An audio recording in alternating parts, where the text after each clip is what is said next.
Hello दोस्तों, welcome back to my channel. मैं थोल्ला भाई पीके में आपका स्वागत है। तो दोस्तों, आप लोग की डिमांड पे आज आपका जो टॉपिक है वो है अणुओं की संख्या तथा मोलों की संख्या कैसे निकाला जाता है।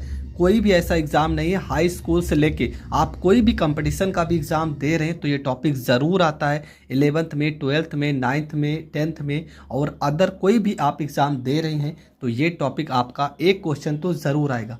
ऐसा तरीका बताऊंगा कि आपको कोई फार्मूला याद करने का ज़रूरत नहीं। दो ही फार्मूले, छोटे छोटे फार्मूले हैं, इनकी सहायता से आप इस टॉपिक को क्लियर कर लेंगे।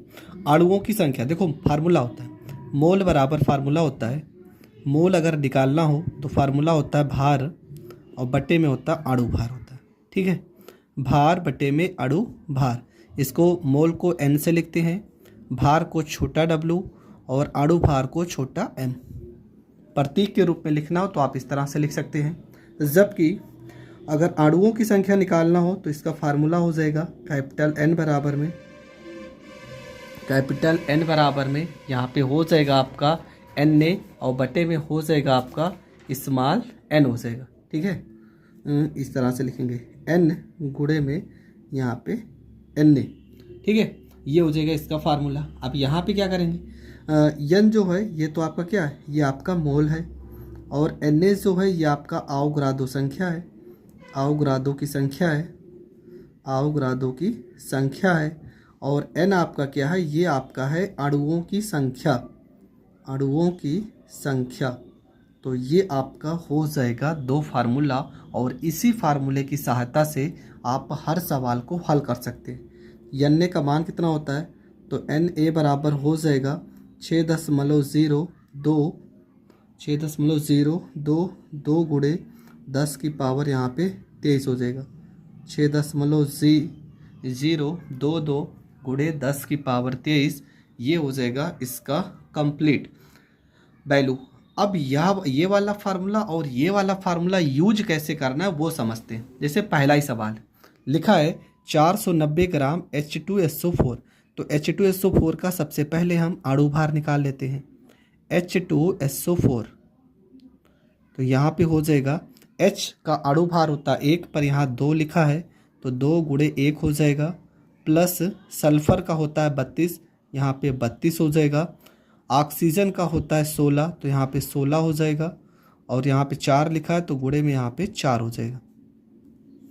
गुणा कर देंगे तो 2 एक कम 2, प्लस में यहाँ पे 32 हो जाएगा और प्लस में 16 चौको 64 हो जाएगा। सबको जोड़ देंगे 4 2 6, 6 में 2 जोड़ेंगे 8 और 6 में 3 जोड़ेंगे तो यहाँ पे 9 हो जाएगा। तो अणु भार कितना आ जाएगा, अणु भार आ जाएगा 98। फार्मूला लगाएंगे। ठीक है, पहला फार्मूला n बराबर में विलेय का भार और बटे में हो जाएगा अणु भार हो जाएगा। तो n बराबर हो जाएगा, विलेय का भार कितना दिया है तो ये दिया आपका 490, अणु भार कितना आ गया, ये आ गया आपका 98। 5 से गुणा करेंगे, 5 8 40 और 5 9 45 में 4 जोड़ेंगे 49। तो n का वैल्यू कितना आ जाएगा, n का वैल्यू आ जाएगा 5। ये आपका आ गया पहला आंसर। ठीक है, मोल कितना आ गया, ये आपका मोल है तो मोल का वैल्यू आ गया 5। अब हम निकालेंगे अणुओं की संख्या। तो फार्मूला हो जाएगा, यहाँ पे हल कर दे रहे हैं। फार्मूला हो जाएगा n बराबर में n गुणे में n और यहाँ पर a हो जाएगा। n बराबर हो जाएगा आपका, n का वैल्यू आ गया 5 गुणे में Na का वैल्यू 6.022 गुणे 10 का पावर यहाँ पे 23 हो जाएगा। n बराबर हो जाएगा 5 दूना 10, 5 दूना 10 और 1 11, 5 0 हम 0, यहाँ पे हासिल लिख देंगे 1 और ये आपका हो जाएगा 5 छक्का 30। ठीक है, और यहाँ पर 1, यहाँ पे 30 हो जाएगा।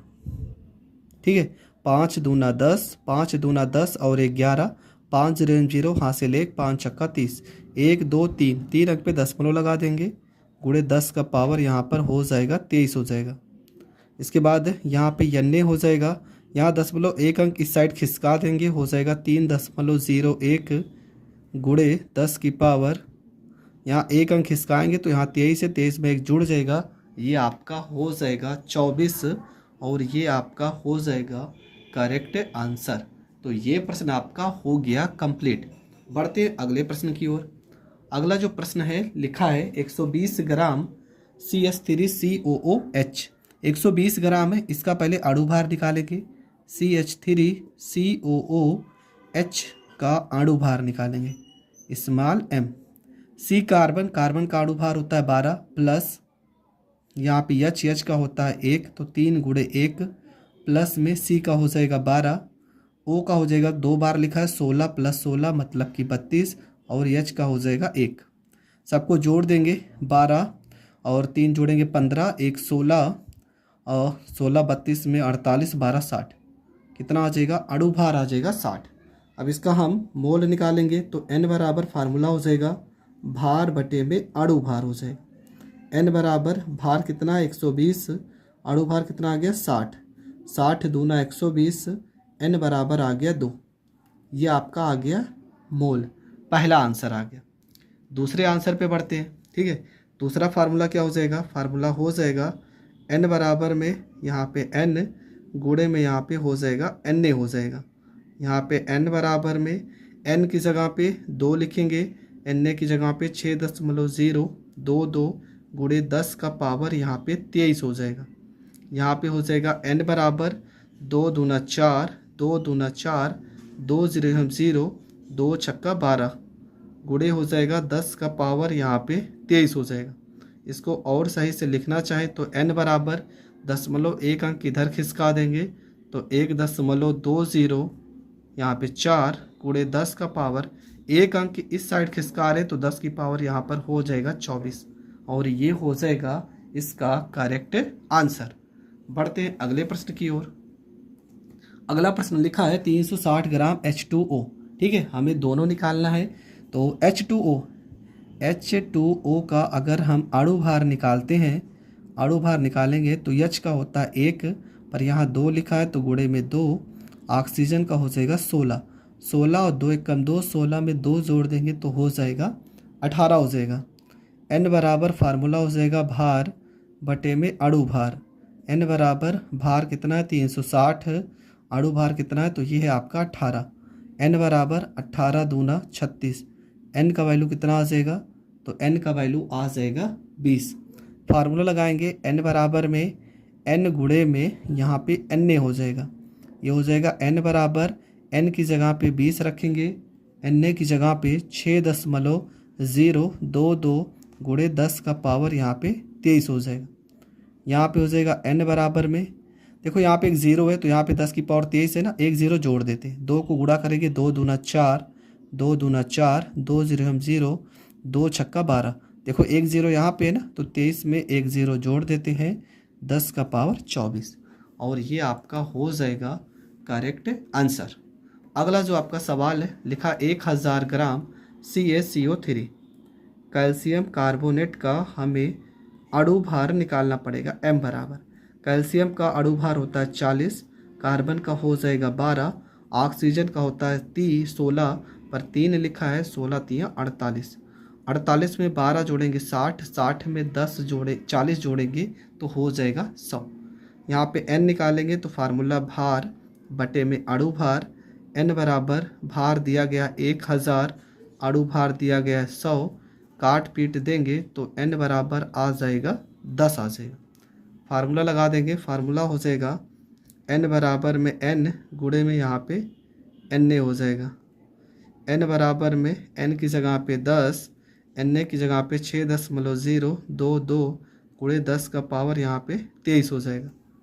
यहाँ पे गुणा कर देंगे तो हो जाएगा n बराबर में यहाँ पे एक 0 है तो यहाँ सीधा लिख देंगे 6.022 गुणे 10 की पावर 23 में एक जोड़ देंगे तो हो जाएगा 24 और ये हो जाएगा करेक्ट आंसर। देखो यहाँ पावर 10 की पावर 23 था, एक 10 यहाँ पे तो 23 में एक जोड़ दिए 24, बाकी जो जैसे भी लिखा है इस तरीके से लिख देना। तो चारों के चारों प्रश्न आपको बहुत अच्छे से समझ में आ गए होंगे। इससे रिलेटेड अब आपको क्या करना है, बहुत सारे प्रश्न आपको आपकी बुक में होंगे, आप नेट से भी सर्च कर सकते हैं और इस तरह के टॉपिक को पूरी तरह से क्लियर कर लीजिए। अगला टॉपिक जो होगा वहाँ पे नई चीज़ के बारे में सीखेंगे। तो मिलेंगे नेक्स्ट वीडियो में, तब तक के लिए जय हिंद जय भारत।